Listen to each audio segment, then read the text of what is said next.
What's up, manga fans? Welcome back to another review of Bleach. This week's chapter 624, The Fang. Now, I can assume the large majority of the Bleach fandom are probably excited about this chapter for one sole reason, and that is the return of a particular character, the king of the Panthers, Grimmjow Jaegerjaquez.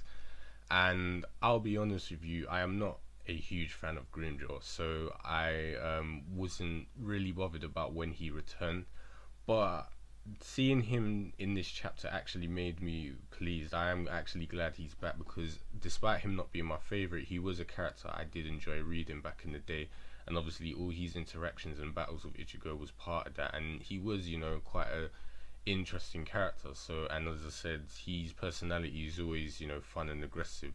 So it's interesting to see him return because I always like seeing, old Bleach characters return after the large influx of all these new ones who I haven't really been particularly interested in, except for characters like Baz B. But as I said, Grimmjow returning is great.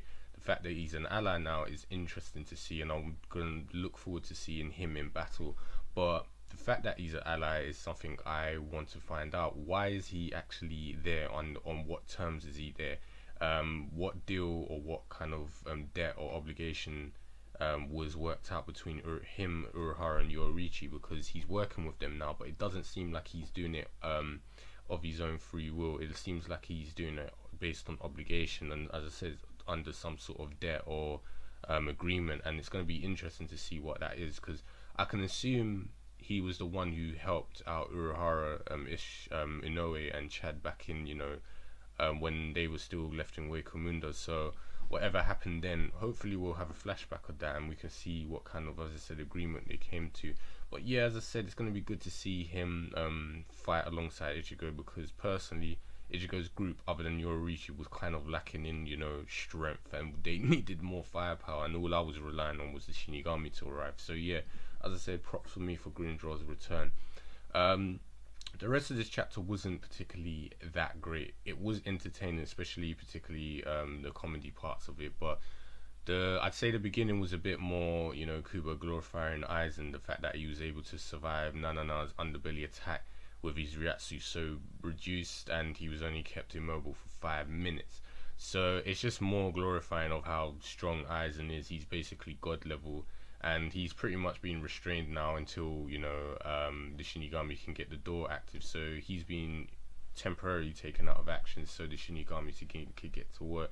It was interesting though to see kind of him commenting on the Shinigami and Quincy working together, and Kariaki was like, we came to pretty much a similar terms and agreement. We have a similar enemy, we got to deal with it. So that's more or less who it is. But his resentment to Ichigo is still very apparent, where he seemed annoyed that the ones who stopped him will be entering the palace before him, and it's like Ichigo Kurosaki is a man who's hard to forgive. So that was kind of interesting. We see a bit more of his, I'd say, resentful, I'd say moody side after all the smugness and cockiness we've seen in the previous chapters.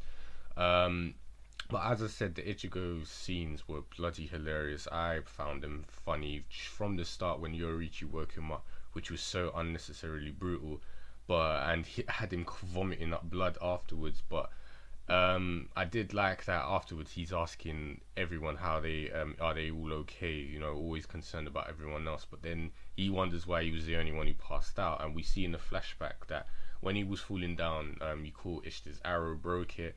Inoue saved all of them with Santa and Kishi to stop them from falling, but it was like a chain reaction for Ichigo getting hit.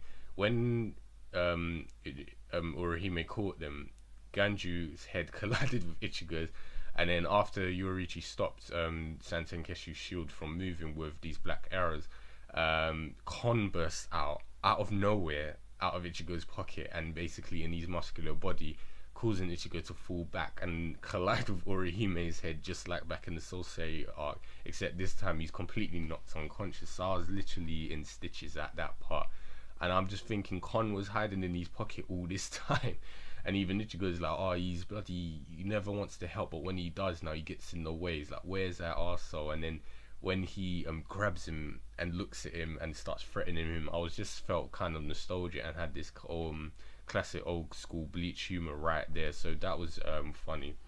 But yeah, that was more or less it for this chapter.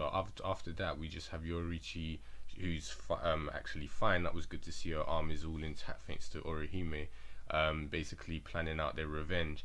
And Ichigo's wondering how they get up here. He's saying he could have used footholds. Orihime can take them up, and then that was when Grimmjow was reintroduced, basically to ward off any attacks when they're trying to move up there. So yeah, like I said, short chapter. It wasn't particularly one of the best we've had in a while, but as I say, Grimmjow's return kind of did highlight that because he's been gone for a damn long time.